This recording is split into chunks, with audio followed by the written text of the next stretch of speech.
FM 98 दोस्ती channel के Islamabad studio से प्रोग्राम हम कदम में नासिर महमूद ख़ान आप सभी को खुश आमदीद कहता है और अस्सलाम वालेकुम। जहाँ जहाँ तक आवाज़ पहुँच रही है, उम्मीद है हमारे सभी देखने और सुनने वाले खैरियत से होंगे, अपना और अपनों का ख्याल रखते होंगे और उम्मीद है कि साल 2024 के 11वें महीने का 5वां दिन आपका अच्छा गुजरा होगा।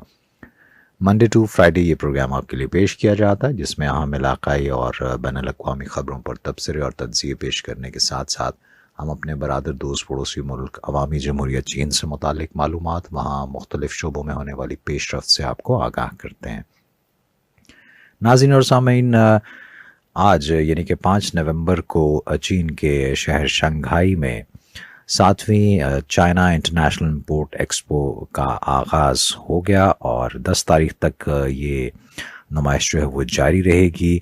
ये इसका 7वां एडिशन है और एक ऐसे वक्त में कि जब हम देखते हैं कि आलमी मंजरनामा हमें कुछ इतना हौसला अफजा नज़र नहीं आता, चाहे वो आलमी इक़्तिसादी तरक्की का शोबा हो या फिर अमन व सलामती के मामलात हों।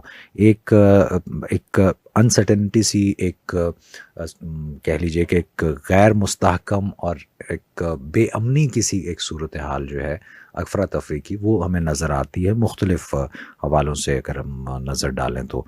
लेकिन ऐसे में अवामी जमहूरियत चीन जो है वो तरक्की के सफ़र पे न सिर्फ ख़ुद गामज़न है, बल्कि दुनिया को भी दावत दे रहा है कि वो तरक्की के इस सफ़र में शरीक हो। और ये जो इम्पोर्ट एक्सपो है, हम हर साल जब ये होती है तो इस पर ख़ुसूसी प्रोग्राम्स भी पेश करते हैं और इसमें हम बताते हैं कि चीन किस तरह से दुनिया को अपनी मार्केट ऑफ़र कर रहा है कि वो आए और चीन की मार्केट को एक्सप्लोर करे। 152 से ज़ायद ममालिक और मुख्तलिफ़ ख़ित्तों बैनुल-अक़वामी तंज़ीमों की तरफ से इस में शिरकत की जा रही है। इस पे ज़रा मज़ीद बात करते हैं और इसका इस वक्त जो सूरत हाल है दुनिया की, क्या मैसेज जाता है इस नुमाइश से, और इस नुमाइश से चीन जो है, एक तो आम बात जो मैंने अभी आपको बताई समझ में वही आती है, लेकिन इन डेप्थ क्या इसके मकासद हैं और किस तरह से चीन जो है वो ऑफ़र कर रहा है दुनिया को तरक्की। हमारे साथ टेलीफोन लाइन पे इस वक्त मौजूद हैं सीनियर तज्ज़ियाकार और चीन के उमूर के माहिर खालिद तैमूर साहब। अस्सलाम वालेकुम। जी वालेकुम अस्सलाम। बहुत बहुत शुक्रिया खालिद साहब आपके वक्त का। खालिद साहब, आप इम्पोर्ट एक्सपो शुरू हुई है और आप चीन से अभी वापस आए हैं, क्या ये खुला तजाद नहीं? जी बिल्कुल, मैं बिल्कुल कल ही चीन से वापस आया हूँ और 2 दिन पहले मैं शंघाई में था और वहाँ पे जहाँ पे ये इम्पोर्ट एक्सपो हो रही है उस इलाके से मुझे गुजरने का जब इत्तेफाक हुआ तो वहाँ पे मैंने देखा कि बैनर्स वगैरह लग रहे थे और बड़ी तैयारियां हो रही थी, तो मुझे 2019 याद आ गया। 2019 में मुझे ये एक्सपो अटेंड करने का मौका मिला था और ये देख के बड़ी खुशी हुई थी कि चीन दुनिया का मेरे ख्याल में वो पहला मुल्क है कि जो कि बाहर की कंपनियों को सरकारी सतह पे, मतलब हुकूमत चीन जो है वो पूरी दुनिया की कंपनियों को ऑफर करती है कि जी हम आपको फ्री की जगह देते हैं, हम आपको एक्सपो करने के लिए इधर ठहराएंगे भी, सब कुछ करेंगे, आप अपनी चीजें लेकर आएं और चीनी आवाम के लिए और चीनी कंपनियों के आगे पेश करें। यहाँ पर मैं ये बताता चलूं कि ये एक बड़ी यूनिक ऑफर है। इस तरह की कम से कम आज तक कभी किसी मुल्क ने ऐसा नहीं किया कि लोग अपनी चीजें तो बेचने के लिए बाहर जाते हैं और एक्सपोज करते हैं, हम भी करते हैं पाकिस्तान के तौर पे, सिंगल कंट्री एक्सपो भी करते हैं, बड़ी बड़ी दुनिया के एक्सपोज में हमारे बिजनेसमैन जाते हैं, लेकिन कोई भी मुल्क अपने मुल्क में एक एक्सपो की सूरत में मौका नहीं फराहम करता कि वो बाहर कंपनियां आए और वो उनकी मार्केट में चीजों को ऑफर करें। तो ये एक जो प्रेसिडेंट शी जिनपिंग विजन है कम्युनिटी विद शेयर्ड फ्यूचर का, ये बिल्कुल उससे इन लाइन है ये बात।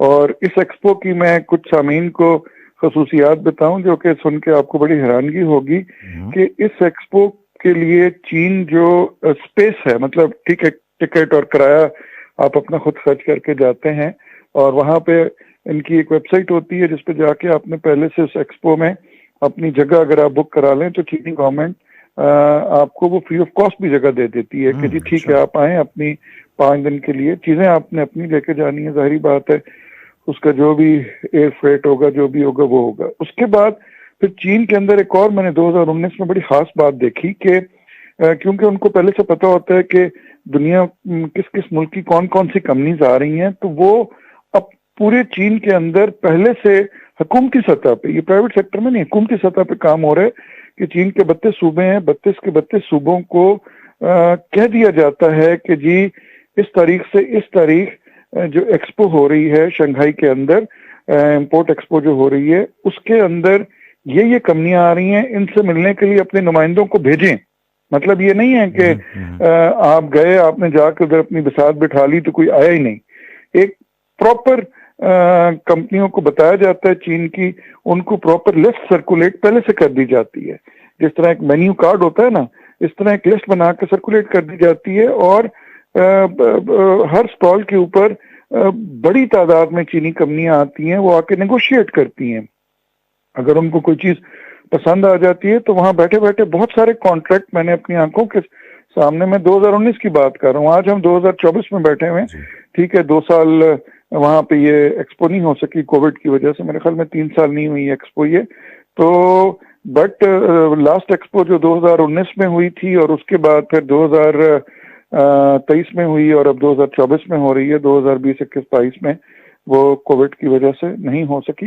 बट 2019 में जो मैंने उधर देखा, चीनी कंपनियों के नुमाइंदे आते थे, आके मुख्तलिफ, मैं उधर खड़े होकर मैंने मुशाहिदा किया, क्योंकि मैं तो उधर देखने के लिए गया था कि कैसा हो रहा है, कैसा सिस्टम है, क्या है। पाकिस्तानी बहुत कंपनियां उधर गई हुई थी, पाकिस्तान से मुझे उधर जाके बड़ी खुशी हुई कि हमारी सिंध की खजूर का उधर मैंने स्टॉल देखा कि उधर सिंध की डेट्स का स्टॉल था। फिर उसके बाद पाकिस्तान से ही, मैं 2019 की बात कर रहा हूँ, इस दफा भी बहुत कंपनियां गई होंगी। पाकिस्तानी कटलरी की उधर, ये जो हमारे वजीराबाद और गुजरांवाला में कटलरी बनती है, इनका था। टेक्सटाइल के उधर था, कॉटन यान का मुझे एक स्टॉल नजर आया। फिर हमारी दवाइयाँ, आपको पता है हमारी हर्बल मेडिसिन जो हैं, चीनी बहुत हर्बल मेडिसिन के ऊपर यकीन रखते हैं, हर्बल मेडिसिन की हमारी बड़ी बड़ी कंपनियां हैं, उनके स्टॉल्स थे। फिर स्पोर्ट्स गुड्स हमारी, आपको पता है, बहुत मशहूर है, उनके स्टॉल्स थे। और वहां पे वो स्टॉल्स को इस किस्म के स्टॉल नहीं थे कि जिसमें वो कोई इधर से सामान लेके गए थे और वो बेच रहे थे। वहां पे स्टॉलों पे अरबों रुपए की ट्रांजैक्शंस की बातें हो रही थी। सीमेंस का स्टॉल मैंने उधर देखा, ये जो कंपनी है यूरोपियन, और बड़ी तादाद में चीनी लोगों ने, जनरल इलेक्ट्रिक का स्टॉल था, जनरेटर्स और इस किस्म की चीजें चीनी कंपनियां खरीद रही थी वहां। तो कोई चीनी कंपनी ये बात नहीं कह रही थी कि भाई ये कोई यूरोपियन है या हमारे मुखालिफ हैं या कल को ये हमें इसके स्पेयर पार्ट देंगे नहीं देंगे। बड़े बड़े एग्रीमेंट साइन हो रहे थे। तो ये मेरे ख्याल में पूरी दुनिया के लिए एक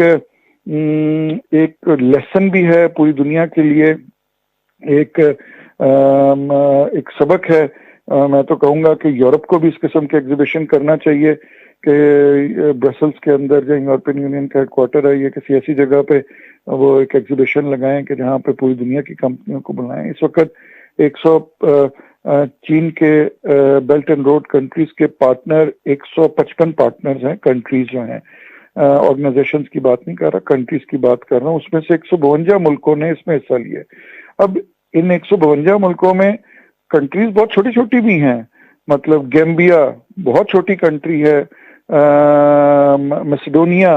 मैसेडोनिया का जो पूरे मुल्क का रकबा है वो मेरे ख्याल में लाहौर से भी आधा रकबा है, वो भी हिस्सा ले रहे हैं इसके अंदर।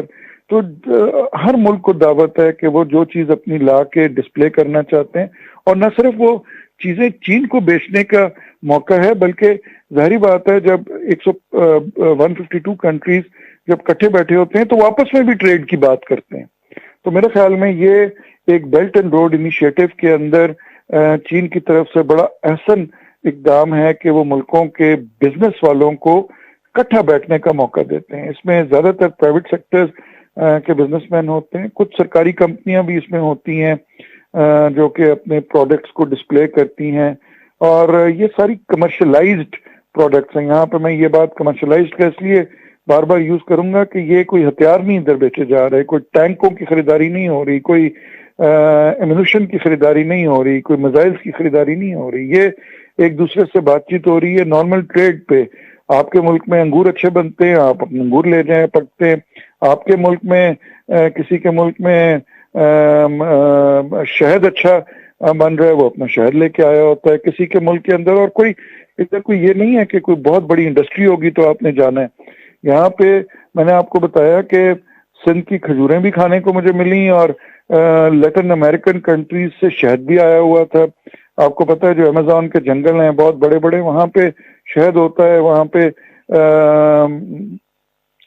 और बहुत सारे वो इनके जो जंगली बेर होते हैं। इवन मुझे वहां पे 2019 में याद है कि एक बहुत बड़े साइज का मैंने एक बेर खाया तो पता चला वो किसी लैटिन अमेरिकन कंट्री से वो लोग इधर आए हुए थे अपनी प्रोडक्ट को वो करने के लिए। फूड प्रोडक्ट्स भी होती हैं, एग्रीकल्चर गुड्स भी होती हैं इसके अंदर, और इसके अंदर इलेक्ट्रॉनिक आइटम्स भी होते हैं।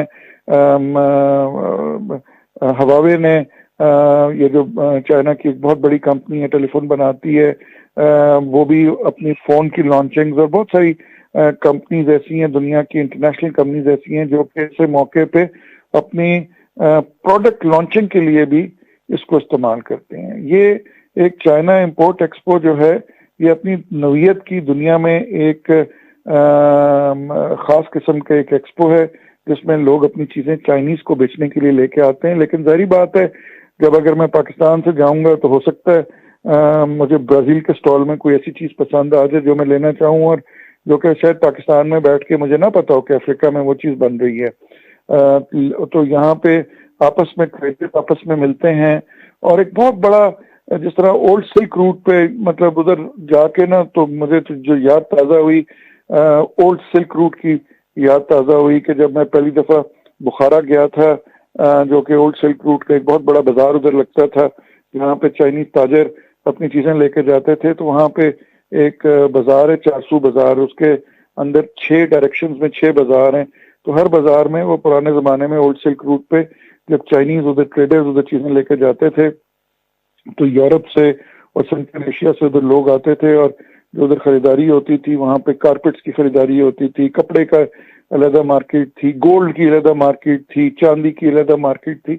तो जब आप चाइना इंपोर्ट एक्सपो के ऊपर जाते हैं तो आपको जो आपने किताबों में ओल्ड सिल्क रूट के ऊपर इस किस्म की बाजारों की जो बातें पढ़ी होती हैं किताबों में वो आपको एक मॉडर्न फॉर्म में अपने सामने नजर आता है। अच्छा सर, अब ये तो बात हुई। अभी अगर हम ये देखें कि चीन को क्या ज़रूरत है कि सर कोई आए और आके उसकी मंडियों में अपनी चीज़ें बेचे, जबकि हम तो यही देखते हैं कि ज़्यादा से ज़्यादा लोग मंडियां एक्सप्लोर कर रहे होते हैं दूसरे ममालिक में जाके। तो चीन बजाय इसके कि अब एक तरफ वो वेस्ट की तरफ से कभी कोई इल्ज़ाम बर्दाश्त कर रहा होता है, कभी उस पर कोई टैरिफ लग रहा होता है, कभी कोई ड्यूटीज़ चल रही होती हैं, एंटी सब्सिडी रेट उसके जो है वो बढ़ा दिए जाते हैं, और फिर भी चीन जो है वो कह रहा है कि नहीं आए, मेरी मार्केट आपके लिए हाजिर है, आप आए एक्सप्लोर। क्यों बिल्कुल सर? आपका बहुत इम्पोर्टेंट सवाल है। इसका जवाब मैं 3 हिस्सों में डिवाइड करूंगा। पहला हिस्सा तो ये है कि जब से चीन का कम्युनिटी ऑफ शेयर्ड फ्यूचर का और बेल्ट एंड रोड का प्रोग्राम आया है पूरे वेस्टर्न मीडिया के अंदर भी और हमारे भी पाकिस्तान में भी बहुत सारे नाकदीन ऐसे बैठे हुए हैं जो कि ये सवाल करते हैं और बार बार करते हैं कि चीन जो है वो इकोनॉमिकली दुनिया की कॉलोनाइजेशन करने की कोशिश कर रहा है। चीन को इस इल्ज़ाम का हर रोज सामना करना पड़ता है। चीन जो है वो दुनिया के अंदर अपनी प्रोडक्ट मोनोपली करना चाह रहा है। ये दूसरा इल्ज़ाम लगता है चीन के ऊपर। तीसरा इल्ज़ाम ये लगता है कि चीन इतना बड़ा मुल्क है और वो एक प्रोडक्ट इतनी ज्यादा बनाएगा कि उसका रेट इतना नीचे आ जाएगा कि छोटे मुल्कों की इंडस्ट्री जो है वो ऑटोमेटिकली बैठ भी जाएगी और बंद भी हो जाएगी। तो इस किस्म के इल्जामात को चीन को डेली बेसिस के ऊपर सामना करना पड़ता है। तो इन सब चीजों के जवाब में चीन ने ये जो इंपोर्ट एक्सपो करनी शुरू की तो चीन ने एक ये कॉन्सेप्ट दिया कि जरूरी नहीं है कि जो बड़ी मार्केट है वो छोटी मार्केट में जाए, लेकिन जो छोटी मार्केट है या जो छोटा मार्केट है वो उठ के बड़ी मार्केट के अंदर भी आ सकती है। मतलब अगर किसी के पाकिस्तान में शैम्पू बनाने की फैक्ट्री है तो पाकिस्तान में आपकी जो टारगेट ऑडियंस है वो तकरीबन 200 मिलियन लोग हैं, जो हमारी आबादी है 200-250 मिलियन जो भी आबादी हमारी है। लेकिन जब आप वही शैम्पू उठा के 1.4 बिलियन आबादी के अंदर अगर आप जाएंगे तो वो आप देखें कि आपका प्रोडक्ट कितना ज्यादा बिकेगा। तो चीन ने ये कॉन्सेप्ट दिया कि जरूरी नहीं है, जो एक दुनिया के अंदर ये इंप्रेशन जा रहा था कि बेल्ट एंड रोड प्रोग्राम आने के बाद, और मुझे अच्छी तरह याद है जब सीपैक का ये प्रोग्राम शुरू हुआ तो मैं कई इधर इदारों में और यूनिवर्सिटीज में जब लेक्चर देने जाया करता था, ये मैं 2015-16-17 की बात कर रहा हूँ, तो मुख्तलिफ चैम्बर्स में मैं जब जाके बात करता था तो वो कहते थे जी चीन तो इतनी बड़ी मार्केट है, हमारी तो इतनी छोटी मार्केट है, चीन तो हमें खा जाएगा। मुझे अच्छी तरह याद है एक साबुन बनाने वाले कारखाने के मालिक से मेरी मुलाकात हुई फैसलाबाद में, तो उन्होंने मुझे एक ही बात की, उन्होंने कहा जी हमें तो लगता है अभी ये काम छोड़ के हम कोई और काम शुरू कर दें। मैंने कहा क्यों? उन्होंने कहा जी वहां देखें जो कौम 1.4 बिलियन लोगों के लिए साबुन बना रही है, तो वो कौम जब अपना साबुन इधर लेके आएगी तो हमारा तो जो फैक्ट्री है वो तो बंद हो जाएगी। और आज मैं वो मेरे दोस्त बन के बाद में उनसे भी राब्ता है, और मैं कभी कभी हंस को उनसे पूछता हूँ कि जी क्या चीन ने आपकी फैक्ट्री बंद कर दी? तो हंस के कहते हैं नहीं जी नहीं, चीन की वजह से तो अभी ये जो मोटरवेज नहीं बन गई हैं, फैसलाबाद के साथ मुल्तान भी कनेक्ट हो गया, फैसलाबाद के साथ लाहौर भी कनेक्ट हो गया, फैसलाबाद के साथ सक्कर तक कनेक्शन बन गया, गिलगित तक कनेक्शन बन गया। उसने कहा जी पहले हम विद इन पाकिस्तान जिन एरियाज में अपनी प्रोडक्ट नहीं भेजते थे, अब इस सीपैक की वजह से ये जो नए मोटरवेज बने हम अपनी प्रोडक्ट्स भेजना शुरू कर दिए। तो कहने का मकसद ये है कि नंबर 1 चीन ने ये कॉन्सेप्ट दिया है कि जरूरी नहीं है कि बड़ी मार्केट छोटी मार्केट को जाके कैप्चर करे, छोटी मार्केट भी जो है वो बड़ी मार्केट के अंदर आके अपनी प्रोडक्ट को बेच भी सकती है, इनहेंस भी कर सकती है और वहां से सीख भी सकती है। ये तो एक पहली बात आ गई। दूसरी बात ये कि जो एक दुनिया ने प्रोपेगेंडा शुरू किया हुआ है चीन के खिलाफ, जो कि कॉन्टिन्यूस प्रोपेगेंडा है, वो ये है कि जी चीन मोनोपोली क्रिएट करना चाहता है, चीन जो है वो इकोनॉमिक कॉलोनाइजेशन का एक वर्ड यूज हो रहा है आजकल यूरोप के अंदर, इकोनॉमिक कॉलोनाइजेशन करना चाहता है। तो वो कहते हैं भाई हमारे मुल्क में आओ और चीज बेचो, हमने अपने मुल्क के दरवाजे आपके लिए खोल दिए हैं। अच्छा एक और मैं आपको मजे की बात बताऊं, जो कंपनी इस एक्सपो में जाके अपना कोई भी एग्रीमेंट साइन करती है उनको उनके टैरिफ भी स्पेशल मिलता है। तो वो कहते हैं अपनी चीजें आए इधर आके बेचें। तो एक तो चीन ने अपने मुल्क के दरवाजे खोल दिए, और दूसरी बात ये कि जब 152 मुल्कों के उधर स्टॉल लगे होंगे, आप पाकिस्तान के स्टॉल से उठ के किसी और मुल्क के साथ वाला स्टॉल में जाएंगे तो वहां हो सकता है आपको कोई और चीज पसंद आ जाए जिसकी पाकिस्तान में जरूरत हो, आप वो चीज इधर ले आएंगे। तो एक जो बेल्ट एंड रोड इनिशिएटिव का और कम्युनिटी ऑफ शेयर्ड फ्यूचर का या ग्लोबल डेवलपमेंट इनिशिएटिव्स का ये जो चीन के सारे आइडियाज हैं, इन आइडियाज की प्रैक्टिकल अगर आपने होते हुए देखना है तो वो ये एक्सपो है। मैं इस एक्सपो को बिल्कुल डिफेंड करने की कोशिश नहीं कर रहा, ये इस एक्सपो की तारीफ नहीं कर रहा, लेकिन मैं सिर्फ ये कहूंगा कि जहां पे 155 मुल्कों के 152 मुल्कों की 2000 कंपनी के स्टॉल लगे हों, तो न सिर्फ वो चीजें चीन को बेचेंगे बल्कि बहुत सारे मुल्क जहां पे हमारी एक्सेस नहीं है, मतलब बीइंग पाकिस्तानी मैं ज्यादा से ज्यादा क्या सोच सकता हूँ, मैं ज्यादा से ज्यादा यही सोचूंगा कि जी मैं कोई यूरोप में जाके कोई जर्मनी से चीज ले आऊं या मैं कोई फ्रांस से कोई कपड़ा उठा के ले आऊं, ये सोच सकता हूँ ना। अर्जेंटीना में क्या चीज बन रही है, ब्राजील में क्या चीज बन रही है, इथियोपिया में क्या चीज बन रही है, उधर इंडोनेशिया में क्या चीज बन रही है, उस मार्केट तक हो सकता है मेरी रिसाई ना हो, लेकिन ये एक everybody under one roof 152 countries की 2000 से ज्यादा कंपनियां जब 5 दिन इकट्ठे आप उधर गुजारेंगे तो जारी बात है सारा टाइम आपने एक स्टॉल पे नहीं बैठे रहना, जब आप घूमे फिरेंगे आपको वहां से आइडियाज मिलेंगे, आपको वहां से अपनी कंपनी के लिए बिजनेस मिलेगा, अपने मुल्क के लिए बिजनेस मिलेगा आपको वहां से। मुझे अच्छी तरह याद है 2019 में एक हमारे भाई ने उधर लगाया हुआ था ये कटलरी आपको पता है हमारी बहुत अच्छी बनती है।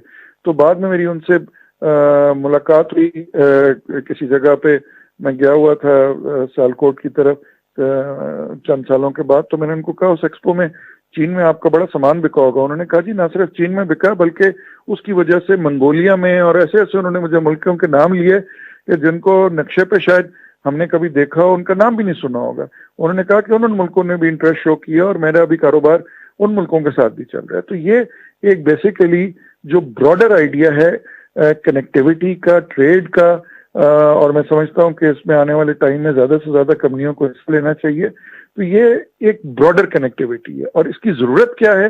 बिल्कुल इसकी जरूरत यह है कि जब हम बेल्ट एंड रोड इनिशिएटिव के तहत ये कहते हैं कि मुल्कों ने अपनी ट्रेड इकट्ठे मिलकर करनी है, एक win win situation. Win win situation क्या है? विन विन सिचुएशन ये है कि आप एक मार्केट में बैठे हुए हैं, मैं एक छोटी मार्केट में बैठा हुआ हूं। अब मैं वजह इसके डरता रहूं इस बात से कि आप आएंगे और मेरी मार्केट को कैप्चर करके मुझे आउट ऑफ बिजनेस कर देंगे। तो आप बड़ी मार्केट में बैठे हैं, आप मुझे कॉन्फिडेंस देते हैं, आप कहते हैं कि भाई आप जो अपनी चीज बना रहे हैं वो भी बनाएं और हमारे मुल्क में आके भी बेचें। तो उससे जारी बात है मेरे अंदर एक ज्यादा कॉन्फिडेंस आएगा और मैं जब जाऊंगा इतने बड़े प्लेटफॉर्म पे तो मैं और लोगों को जब बिजनेस करते हुए देखूंगा तो मैं उनसे भी कुछ सीखूंगा। आप मुझे बताएं कि एज अ पाकिस्तानी कंपनी, अगर आपकी और मेरी कोई पाकिस्तान के अंदर कंपनी हो, कोई मुझे ऐसा दुनिया का प्लेटफॉर्म बता दें कि जहां पे 152 मुल्कों के 2000 कंपनियां इकट्ठी हों और वहां पे मैं जाके 5 दिन के लिए स्टॉल लगाऊंगा, तो क्या मेरे प्रोडक्ट को वो पब्लिसिटी या वो इंटरनेशनल एक्सपोजर नहीं मिलेगा? आप मुझे बताएं कोई एक ऐसा, मुझे आप बता दें कि इसके पैरेलल दुनिया में कोई एक एक्सपो लगता हो? कोई भी नहीं लगता। बिल्कुल ठीक। आप खालिद साहब इस पे कुछ और भी बात करेंगे लेकिन एक छोटे से ब्रेक के बाद। जी वेलकम बैक। प्रोग्राम आप तक पहुंच रहा है हम कदम, मुझे कहते हैं नासिर महमूद खान। हमारे साथ टेलीफोन लाइन पे मौजूद हैं चीन के उमूर के माहिर सीनियर तज्ज़ियाकार खालिद तैमूर साहब। बात हम कर रहे हैं चाइना इंटरनेशनल इंपोर्ट एक्सपो की, जो कि शंघाई में शुरू हो चुकी है। 10 नवंबर तक ये जारी रहेगी। अच्छा खालिद साहब, इस दफ़ा जो हम ये देख रहे हैं कि चीन जो है वो ग्रीन ट्रांसफॉर्मेशन की बात कर रहा है, ग्रीन इकोनॉमी की बात करता है, ग्रीन रेवोल्यूशन की बात करता है, साथ ही साथ वो हम ये देख रहे हैं कि दुनिया को इसमें सपोर्ट करता हुआ भी नज़र आता है। इस दफ़ा ये जो नुमाइश है इसमें भी इसकी झलक देखी जा रही है। सर कैसे देखते हैं आप? जी बिल्कुल। चीन के जो एक माशी तरक्की के अहदाफ के साथ साथ जो हैं वो चाइना ने एक 2060 मतलब के साल 2060 चाइना ने पूरी दुनिया के लिए और अपने लिए एक कार्बन न्यूट्रलिटी गोल्स रखे हुए हैं। कार्बन न्यूट्रलिटी गोल्स का मतलब ये है कि लो कार्बन इकोनॉमी की तरफ वो जा रहे हैं। लो कार्बन इकोनॉमी का मतलब ये होता है कि वो सारे काम किए जाएं कि जिसके अंदर कार्बन एमिशन कम हो और क्लीन ग्रीन एनर्जी की तरफ जाया जाए और क्लीन ग्रीन टेक्नोलॉजी की तरफ जाया जाए। अब जब आप क्लीन ग्रीन एनर्जी और क्लीन ग्रीन टेक्नोलॉजी की तरफ जाएंगे तो जाहिर बात है आपकी इंडस्ट्री के अंदर आपको बहुत सारी चीज़ों को चेंज करना पड़ेगा। आपको अपने एग्रीकल्चर सेक्टर को चेंज करना पड़ेगा, आपको अपने लॉजिस्टिक सेक्टर को चेंज करना पड़ेगा। फॉर एग्जांपल अभी हमारे दुनिया में तो लॉजिस्टिक ट्रक्स जो हैं वो सारे के सारे डीजल पे तकरीबन चलते हैं। डीजल आपको पता है कितना धुआं देता है, कार्बन एमिशंस देखा जाए तो डीजल कितना ज्यादा करता है। तो अगर 2060 तक चीन हो सकता है अपने सारे लॉजिस्टिक सिस्टम को, सारे ट्रकिंग सिस्टम को इलेक्ट्रिक पे कर दे, तो उससे आप देखें कि कितना ज्यादा फर्क पड़ेगा। इसी तरह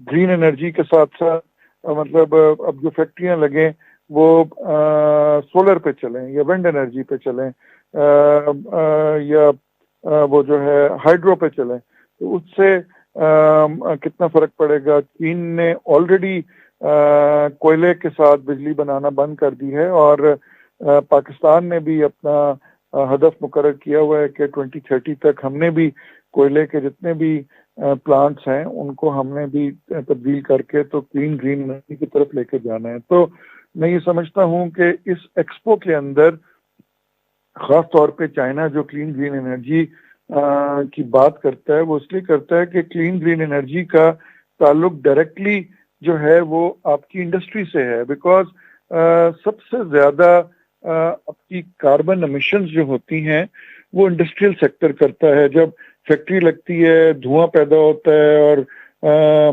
इसी तरह जब बिल्डिंग्स बनती हैं या जब जिस तरह हमारे यहाँ आपको पता है आजकल स्मोक पंजाब के अंदर बड़ी चल रही है। हमारे यहाँ जो ईंटें बनती हैं, ईंटों के जो भट्टे हैं वो कितना धुआं क्रिएट करते हैं, डीजल की गाड़ियां कितना धुआं क्रिएट करती हैं, फिर कंस्ट्रक्शन का हमारे जो खास तौर पे जो ये पत्थर तोड़ा जाता है या जो पहाड़ काट के पत्थर निकाला जाता है, उसमें कितनी ज्यादा पोल्यूशन क्रिएट होती है, वो जो उसके गर्द उड़ने से जो पोल्यूशन होती है। तो चीन की कोशिश ये है कि इंडस्ट्री सेक्टर के अंदर क्लीन ग्रीन एनर्जी को ज्यादा से ज्यादा मुतारिफ कराया जाए और ज्यादा से ज्यादा दुनिया को उसकी तरफ राग़िब किया जाए। तो मैं ये समझता हूँ कि ये एग्जीबिशन में जो चीन ने एक क्लीन ग्रीन एनर्जी का फैक्टर रखा हुआ है, वो इसीलिए रखा हुआ है कि दुनिया को इस बात से रोशनास कराया जाए कि आने वाले दिनों में अगर वो अपनी फैक्ट्रियों को इन्वायरमेंटल फ्रेंडली कर लें, अगर वो अपनी ट्रांसपोर्ट को इन्वायरमेंटल फ्रेंडली कर लें। हमारे यहाँ आपको पता है कि ट्रेनें भी डीजल पे चल रही हैं। हमारे यहाँ हमारा पूरा लॉजिस्टिक सिस्टम जो है, न सिर्फ हमारा बल्कि पूरी दुनिया का लॉजिस्टिक सिस्टम जो है उसकी बुनियाद जो है वो डीजल पे है। हमारा ट्रांसपोर्ट सिस्टम जो है, लैंड ट्रांसपोर्ट सिस्टम जिसमें बसें आ जाती हैं, कारें आ जाती हैं, उसका भी निज़ाम पेट्रोल पे और डीजल पे है। तो उसको अगर आप जब क्लीन ग्रीन एनर्जी की तरफ करेंगे, जिसमें इलेक्ट्रॉनिक कार की तरफ जाएंगे, जिसमें इलेक्ट्रॉनिक कार्स के अंदर लिथियम बैटरीज लगी होती हैं और वो बैटरी की लाइफ स्पैन बहुत ज़्यादा होता है, तो आप उस तरफ जाएंगे तो एक क्लीन ग्रीन एनर्जी फैक्टर की तरफ आप जाएंगे। इसी तरह इंडस्ट्री हो गया, इसी तरह बाकी शोबाजात हो गए। तो इन सब शोबों के ऊपर चीन के अंदर जो भी काम हो रहा है वो बेसिकली इस कॉन्फ्रेंस के अंदर, ये जो एक कॉन्फ्रेंस और जो एक डिस्प्ले होगा ये एक्सपो के अंदर, उस सारी चीज़ों को भी रोशनास कराया जा रहा है।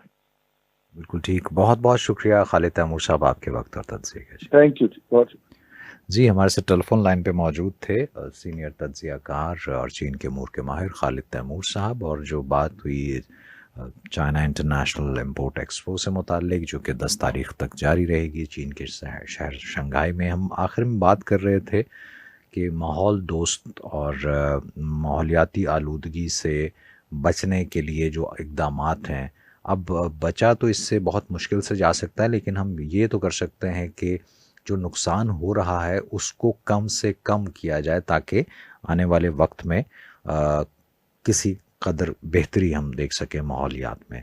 और ये जो एक्सपो हो रही है, इसमें पहली बार ऐसा हुआ है कि एक नया एक सेक्शन इसमें रखा गया है, जिसमें आप ये देख लीजिए कि नया मवाद जोन उसको कहा जा रहा है, और इसमें इलेक्ट्रॉनिक मवाद भी है, बायो मटीरियल्स भी हैं, और ख़ुसूसी मवाद जैसे कि आला दर्जे की मैन्युफैक्चरिंग इंडस्ट्री जो है वो इसमें रखेगी। और इसकी सबकी कमाल बात ये है कि ये सारी माहौल दोस्त हैं। फिर हवा को साफ़ करने वाली जो टेक्नोलॉजी है, उसकी तकरीबन 400 से ज़ायद नई मसनूआत इस बार पेश की गई हैं नुमाइश में। और कहा यही जा रहा है कि दर हकीकत ये नुमाइश चीन के लिए एक आला मयार के खुलेपन को फ़रोग़ देने और इंटरनेशनल पब्लिक गुड्स का प्लेटफॉर्म बन गई है। आज के इस प्रोग्राम से अपने मेज़बान नासिर महमूद ख़ान को इजाज़त दीजिए। ज़िंदगी शर्त है, और अगर सेहत ने इजाज़त दी तो आपसे फिर यहीं से दोबारा मुलाकात होगी। जाने से पहले हमेशा एक बात जो कहा करता हूँ, मांगिए उस ज़ात से जो किसी की मोहताज नहीं। अपना ख्याल रखिएगा। Take care. खुदा पामान।